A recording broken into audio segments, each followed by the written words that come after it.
La Voz de América presenta. Por segundo mes consecutivo, autoridades migratorias de Estados Unidos reportan más de 200,000 cruces ilegales en la frontera sur. Tijuana prepara un albergue para los afganos que escojan refugiarse en esa ciudad. Además, los alumnos latinos en Estados Unidos no tienen mucho para celebrar en el mes de la herencia hispana. Y el COVID-19 no da tregua. Ahora el debate es, ¿tercera dosis sí o no?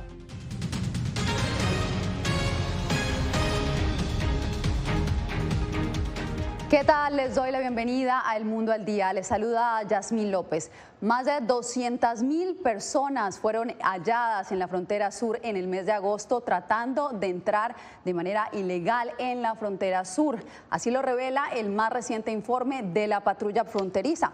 Por eso nos vamos con Jacopo Luzzi, quien nos tiene toda la información. Jacopo, ¿qué más se conoce?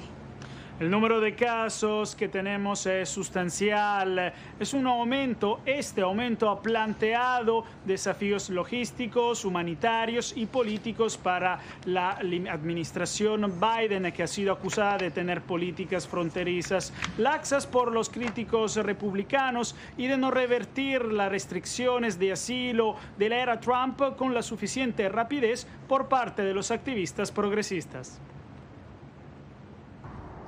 Las autoridades estadounidenses en la frontera sur detuvieron migrantes casi 209,000 veces en agosto, ya que las entradas ilegales se desaceleraron ligeramente tras alcanzar en julio la mayor cifra en 21 años. La migración no autorizada a la frontera entre Estados Unidos y México se mantuvo a un nivel extremadamente alto hacia el final del verano, cuando históricamente las detenciones de migrantes disminuyen debido al calor. Según el CBP, los traficantes están impulsando a los migrantes a cruzar pese a los grandes riesgos. Las organizaciones criminales no le dicen a los migrantes de los riesgos que van a haber al cruzar la frontera. El número de migrantes y solicitantes de asilo provenientes de más allá del Triángulo Norte y México también aumentó en agosto, representando el 29% del total de detenciones. Muchos de ellos provenían de Ecuador, Cuba, Venezuela, Brasil y otros países que han visto partir a decenas de miles de sus ciudadanos durante la pandemia de coronavirus. A menudo sus viajes se detienen entrando a México. Yo tengo 2 meses aquí, con mi familia, 2 hijas, mi esposa, mi mamá. Una familia completa. Aproximadamente el 75% de los migrantes que llegaron solos y que son la gran mayoría de la cifra reportada por el CBP fueron expulsados rápidamente a México bajo un edicto de salud pública de la era Trump que la administración Biden ha mantenido. Desde el inicio del año fiscal actual, a lo largo de la frontera sur de Estados Unidos, se han registrado más de 1,5 millones de detenciones de migrantes, una cifra, Yasmín, que pero dice la administración está inflada por una alta tasa de intentos repetidos de cruzar a la frontera por partes de adultos ya deportados a México bajo el título 42. Jacopo, te agradezco. Entre tanto, un juez ordenó este jueves el cese de uno de los pilares de la política migratoria del gobierno Biden. Se trata de la expulsión acelerada de migrantes en la frontera, invocando la pandemia y conocida en la jerga legal como el Título 42. El juez Emmett Sullivan del Distrito de Columbia dio la orden a la administración y dijo que tenían 14 días para ajustar ese recurso legal. Del otro lado de la frontera, en Tijuana, actualmente construyen un albergue para alojar a los afganos que decidan refugiarse en México. Vicente Calderón nos explica quiénes están detrás de este proyecto binacional. 2 musulmanas latinas revisan la remodelación de un viejo edificio muy cerca de la frontera entre México y Estados Unidos. Hace 2 años decidieron convertirlo en albergue para migrantes musulmanes. Hicimos ese proyecto pensando en ellos. Y cuando supimos que el problema que se está pasando ahorita en Afganistán, pues nos impulsa más a terminarlo más rápido, porque yo sé que van a llegar a Tijuana. México abrió sus puertas a quienes salieron de Afganistán tras la retirada de las fuerzas norteamericanas y el regreso de los talibanes al poder. Llegaron a la capital mexicana en agosto, incluidas varias mujeres profesionales. El secretario mexicano de Relaciones Exteriores les dio la bienvenida. Las causas que nos identifican a las de los mexicanos hoy, pues han hecho que nos comprometamos para que ellas estén en México. Sonia Tinoco preside la Fundación de Latinas Musulmanas de San Diego, California, y dice que están listos no solo para alojarlos. En cuestión médico también, psicológico, que es donde queremos ayudarles al 100 ahí, porque sí vienen pues un poquito dañados. El viejo edificio dará paso a instalaciones adecuadas para practicantes del Islam. Tiene separada el área de mujeres de los hombres, también las entradas. Esperan abrir en diciembre y albergar cuando menos a unas 120 personas. Vicente Calderón, Voz de América, Tijuana, México. Comenzó el mes de la herencia hispana en Estados Unidos y la administración Biden admitió que los estudiantes latinos enfrentan barreras sistemáticas que les impiden acceder a una educación de calidad. Jorge Agobiano se explica. Se ha convertido en un círculo vicioso y sistemático. Las preparatorias a donde van los hispanos en su mayoría no tienen tantos recursos, tanto dinero, y sus instalaciones, su equipamiento, su profesorado no está al mismo nivel que el de muchas otras más afluentes. Y como consecuencia ha creado una carrera llena de obstáculos para muchos hispanos en Estados Unidos. Alerta el presidente de la Asociación Hispana de Universidades, Antonio Flores. Hay una competencia para atraer a los mejores y esas escuelas pobres terminan perdiendo en la competencia. Al arrancar el mes de la herencia hispana, la Casa Blanca reconoció la desventaja sistémica y el presidente Joe Biden promulgó en un decreto una iniciativa para promover la equidad en las aulas y encargó para esta tarea al secretario de Educación, Miguel Cardona, quien explicó los objetivos en entrevista con La Voz de América. También sabemos que incluso antes de la pandemia, los estudiantes de ascendencia latina no se estaban desempeñando tan bien o no tenían tanto éxito en nuestro sistema escolar. Por lo tanto, tenemos la responsabilidad de abordar con valentía esas brechas en los resultados educativos y el acceso. Flores, por su parte, espera que ese compromiso sea perdurable. Más de la mitad de los nuevos trabajadores que se agregan a la fuerza laboral nacional actualmente son hispanos. La cantidad de latinos matriculados en la universidad aumentó entre 2010 y 2019, de 2.9 millones a 3.6 millones. Jorge Agobián, Voz de América, Washington. En El Salvador, cientos de personas se manifestaron en las calles en lo que debió ser una fiesta de celebración del bicentenario de su independencia. Claudia Saldaña nos dice cuál es la razón de su descontento. Fue una marcha masiva. Miles de salvadoreños salieron a las calles para celebrar el bicentenario de su independencia y para mostrar su rechazo al gobierno del presidente Nayib Bukele. ¡Libertad! ¡Libertad! ¡Libertad! Diversos sectores y gremios del país convocaron a diferentes marchas que convergieron en el centro de la capital salvadoreña. Los manifestantes mostraron pancartas con mensajes de rechazo a las reformas a la Constitución de la República y a la carrera judicial, la reelección presidencial, la militarización y el alto endeudamiento público, entre otros temas. El mundo debe saber que aquí se está instaurando una tiranía, un narcogobierno, una dictadura. Están demostrando que es un gobierno que impone la voluntad con el pueblo a la fuerza. La marcha en general fue pacífica, aunque se reportaron algunos daños a la propiedad privada y pública. Muchos protestaron también por el establecimiento del Bitcoin como moneda legal y prendieron en llamas uno de los cajeros instalados en una plaza pública. Por ahí luego dijeron que eran infiltrados del gobierno y yo digo, bueno, infiltramos todas sus manifestaciones. Porque en todas las manifestaciones vandalizan, en todas las manifestaciones golpean al que está cerca y no piensa igual que ellos. Y siempre acusan al gobierno de represión cuando nunca los hemos reprimido. Fue la marcha más concurrida desde que Bukele tomara el poder en 2019. Claudia Saldaña, Voz de América, El Salvador. Ya que nosotros menores de edad somos también población vulnerable. Cuando volvamos, más países latinoamericanos deciden vacunar contra el COVID-19 a los mayores de 12 años.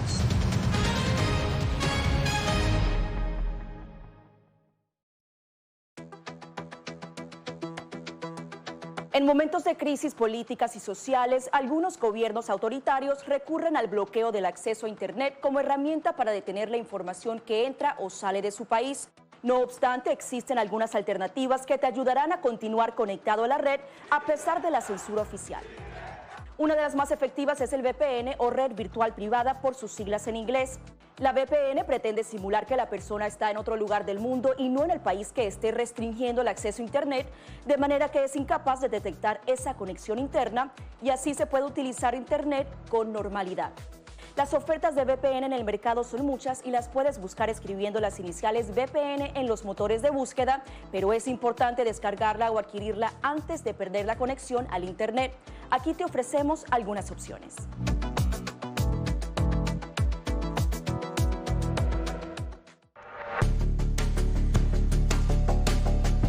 Durante el brote del COVID-19, los estafadores pueden tratar de aprovecharse de personas vulnerables a través de diversos métodos que van cambiando con frecuencia. Es posible que lo contacten por teléfono, correo electrónico, mensajes de texto, correo postal o redes sociales. Ten cuidado con ofertas de kits de supuestas pruebas caseras, curas milagrosas o pruebas inmediatamente accesibles. Response Act has made coronavirus testing more accessible immediately.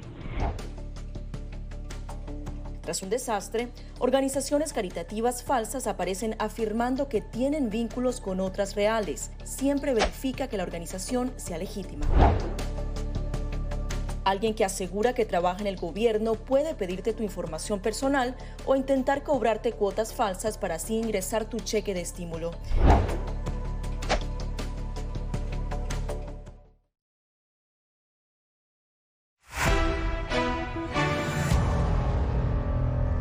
En Estados Unidos, la comunidad científica está dividida en torno a la necesidad de una tercera dosis de la vacuna contra el coronavirus. José Pernalete nos dice que varias agencias de salud del país evalúan las ventajas y las desventajas. Científicos de la Administración de Alimentos y Medicamentos, FDA, por sus siglas en inglés, y expertos de la Organización Mundial de la Salud han concluido que no hay evidencia para sustentar la colocación de una tercera dosis de la vacuna contra el coronavirus. Entre tanto, el principal asesor sobre coronavirus en la Casa Blanca, Anthony Fauci, ha dicho que es probable que sea necesario aplicar una tercera dosis de vacuna y que la dosis adicional podría volverse un régimen de rutina. Un estudio de Israel indicó que una tercera dosis eleva en 95% la protección contra el mortal virus, es decir, reduce 10 veces la posibilidad de resultar infectado, de acuerdo a la investigación. El debate sobre la tercera dosis surge cuando aún gran parte de los estadounidenses se rehúsan a vacunarse. Quiero decir, estoy en contra. Tenía COVID y pude superarlo. Me hago pruebas de anticuerpos una vez al mes para saber si todavía estoy cubierto y no tengo una tarjeta de vacunación. Odiaría pensar que me apartaran. La más reciente actualización de la Universidad Johns Hopkins devela que Estados Unidos ha inmunizado por completo al 55% de la población. A medida que hay un mayor número de adultos que reciben las vacunas contra la COVID-19, los niños que aún no reúnen las condiciones para recibir las vacunaciones en la mayoría de los países representan un porcentaje más grande de hospitalizaciones por COVID e incluso muertes. José Pernalete, Voz de América, Miami. A medida que los contagios de COVID-19 se disparan alrededor del mundo, 11 países de América Latina han decidido comenzar a vacunar a los menores de edad. Jair Díaz nos informa. Para mí, vacunarme fue una buena decisión del gobierno, ya que nosotros menores de edad somos también población vulnerable y esto me permitió volver a las clases presenciales. Él es Tomás Parra, un niño colombiano de 12 años quien hoy agradece haberse inmunizado contra el COVID-19 a su corta edad.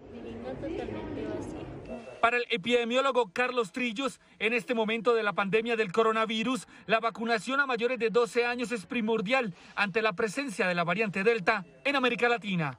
Esto nos protege específicamente contra la circulación de variantes como la Delta, de interés como la Lambda y la Mu, que están circulando en la región. Y con esto permite frenar y generar barreras para la circulación viral y reducir el impacto de la pandemia y así poder lograr controlarla. Ya son 11 países en Latinoamérica que han comenzado efectivamente a vacunar los menores entre 12 y 17 años, según Trillos. En el caso de Colombia, se espera que el cuarto pico de la pandemia llegue durante el mes de octubre, por lo que las autoridades sanitarias actualizan el plan de vacunación. La posibilidad de la existencia del cuarto pico depende de nosotros. Hoy estamos expuestos a unas variantes, a unos linajes mucho más contagiosas, la variante Delta. Entonces, no hay razón para que no tomemos todas las medidas. Brasil y México tienen planes de comenzar la vacunación en menores en los próximos meses. Jair Díaz, Voz de América, Bogotá. Más adelante, desde Naciones Unidas les contamos por qué Venezuela sigue en la mira del organismo.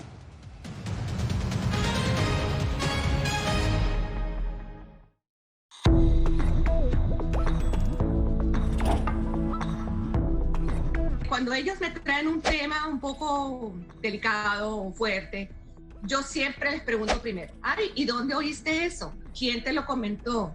¿Y qué te han comentado? Pues corrijo si han escuchado algo que no está correcto, no está bien, y les aclaro, pero lo mínimo necesario para su edad.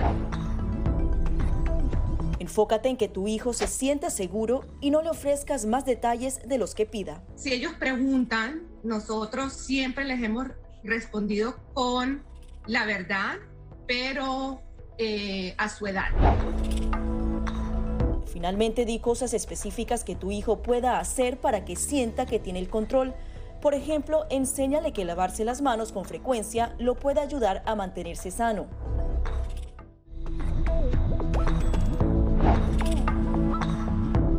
No permitas que interactúe con personas o animales fuera de la casa. Si una persona de la casa se enferma, evita que tenga contacto con tu mascota. Designa a un miembro de la familia o un amigo para cuidar a tu mascota a corto o largo plazo en caso de que tú no puedas. Limpia sus patas una vez que regreses a casa, pero no uses productos tóxicos para ellos como toallitas desinfectantes. Usa champú para bebés y aceite de coco en sus patas si notas picazón o sequedad. Prepara un kit de emergencia que incluya un suministro de medicamentos por 30 días y al menos 2 semanas de alimentos y otros suministros. Asegúrate de que todas las mascotas lleven collares y etiquetas con información actualizada como nombre, número de teléfono y necesidades médicas urgentes.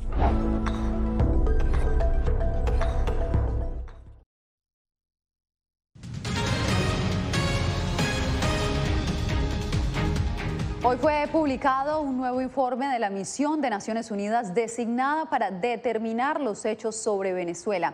Vamos con Celia Mendoza, quien está en vivo desde la sede del organismo y nos tiene todos los detalles. Celia, ¿qué revela el informe? Realmente lo que revela es el papel que ha jugado el sistema judicial de Venezuela en los abusos contra los miembros de la oposición y también los lazos directos que hay entre los políticos venezolanos y este organismo, en este caso en particular el Tribunal Supremo de Justicia. Hablamos con uno de los autores de este reporte y esto fue lo que nos dijo. Los casos que examinamos de detenciones, de 170 detenciones que fueron en la primera audiencia, 67 personas dieron cuenta de tortura, incluso algunos con signos visibles de haber sido torturados, y no obstante los jueces se los entregan de vuelta a las mismas autoridades que estaban reclamando, o quienes los detenidos reclamaban que habían sido torturados. Evidencia de un sistema judicial que ha facilitado por acción u omisión las violaciones sistemáticas de los derechos humanos contra los miembros de la oposición venezolana, según el reporte de la Misión Internacional Independiente de las Naciones Unidas de determinación de los hechos sobre Venezuela. Los tribunales y los fiscales hubiesen cumplido su rol constitucional, muy probablemente muchos de estos delitos no se hubieran cometido o al menos hubieran sido una barrera. Francisco Cox se refirió de manera explícita al presidente del Tribunal Supremo de Venezuela, Michael Moreno, quien enfrenta cargos en una corte estadounidense por lavado de dinero. Se dan instrucciones por parte de agentes políticos y esas instrucciones son recibidas por vía directa, esto es a través de al presidente, el señor Michael Moreno, quien a su vez se la comunica a los presidentes de circuito. A veces son a través de comunicaciones en programas televisivos. El experto considera que la independencia judicial también se ve socavada por la práctica de designar mayormente jueces provisionales. De acuerdo a los miembros de esta misión, se han enviado por lo menos 17 cartas al gobierno de Venezuela, así como otras varias a Michael Moreno, sin respuesta alguna. Los miembros del gobierno de Venezuela se han opuesto a los datos entregados en este reporte, que será entregado formalmente ante el Consejo de Derechos Humanos el próximo 24 de septiembre. Celia, gracias. Y hablando de derechos humanos, en Nicaragua, parientes de varios activistas y opositores detenidos por fin lograron visitar a sus seres queridos. ¿Qué han dicho los familiares, Donaldo Hernández? Yasmín, los familiares de los opositores arrestados en los últimos 3 meses expresaron que sus parientes se encuentran muy mal de salud. Han bajado entre 12 y 35 libras, según el Centro Nicaragüense de Derechos Humanos. Por su parte, las autoridades de la cárcel Evaristo Vázquez no se han pronunciado sobre estas denuncias que han hecho los familiares. El líder estudiantil Ester Alemán, quien durante el primer diálogo entre el gobierno y la oposición en 2018 exigió la renuncia del presidente Daniel Ortega, se mantiene encarcelado en una condición crítica de salud, según denuncia su progenitora. Y me impactó verlo. Lesbia Alfaro, madre del dirigente universitario, vio a su hijo 58 días después de su arresto por el supuesto delito de conspiración para cometer menoscabo a la integridad nacional. Que se le dificulte a un joven de 23 años caminar, pararse, o que se le entuman las piernas, no sé qué podrán estarle haciendo o a qué se debe. Según la directora del Centro Nicaragüense de Derechos Humanos, Vilma Núñez, la situación del Ester Alemán es similar a la de otros 34 opositores que fueron arrestados en los últimos 3 meses. Los están matando de hambre, no les permiten la comida que llevan sus familiares. Sin embargo, el gobierno nicaragüense sostiene que el país ha recuperado la paz y que trabaja en un objetivo. Que los nicaragüenses nos veamos y actuemos como hermanos. Ama a tu prójimo como a ti mismo. Sí, ese es el principio.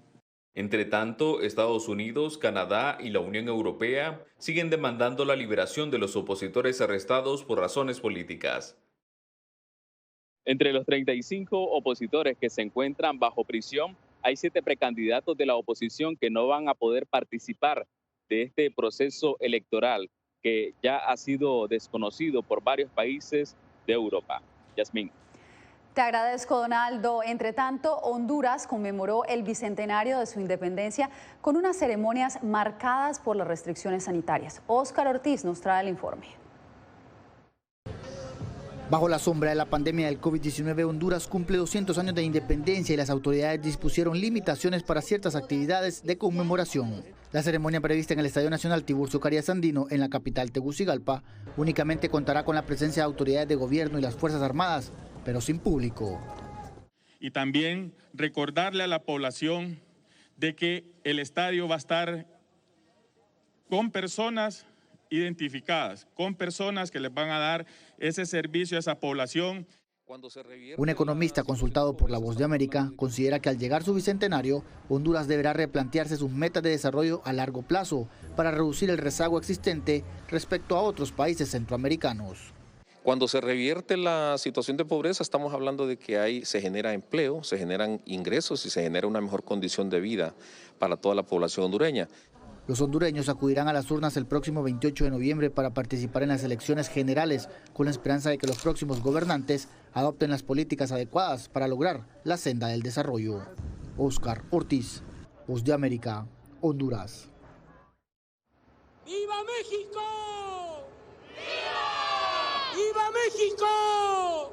Con el tradicional grito de independencia, el presidente mexicano Andrés Manuel López Obrador honró a los héroes de la independencia desde el Palacio Presidencial. Las festividades contaron con la presencia de un inusual invitado, el presidente cubano Miguel Díaz-Canel, quien asistirá el viernes a una reunión de la Comunidad de Estados Americanos y Caribeños, CELAC, para analizar una propuesta mexicana para reformar o eliminar a la Organización de Estados Americanos. Usted quédese porque en breve, hasta para detectar el COVID-19, el perro es el mejor amigo del hombre. La historia al volver.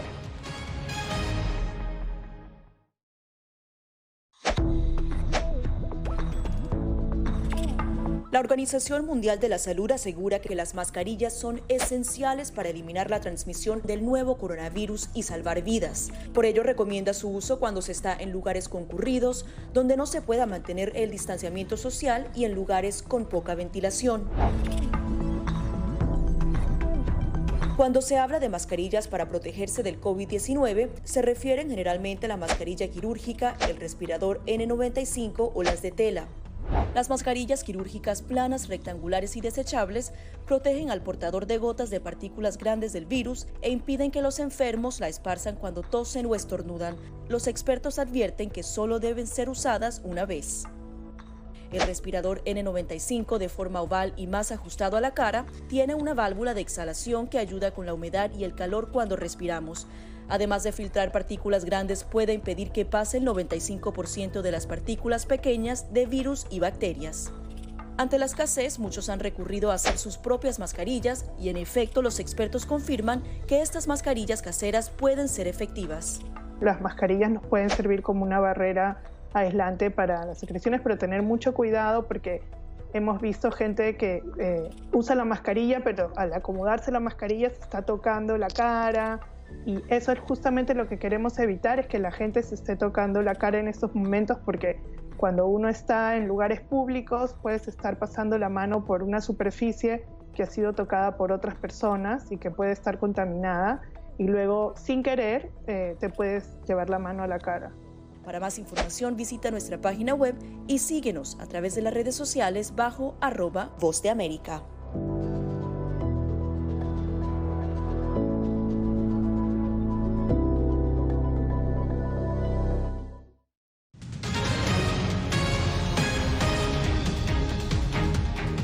El Aeropuerto Internacional de Miami se convirtió en el primer terminal aéreo en Estados Unidos en contar con perros que pueden olfatear si una persona padece COVID-19. Alonso Castillo nos dice cómo lo hacen.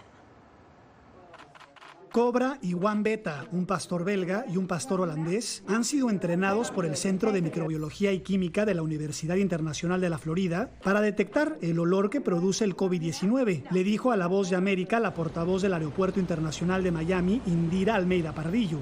Y básicamente lo único que tiene que hacer el empleado cuando pasa por el punto de seguridad es quitarse la máscara y enseñársela al perro para que la huela.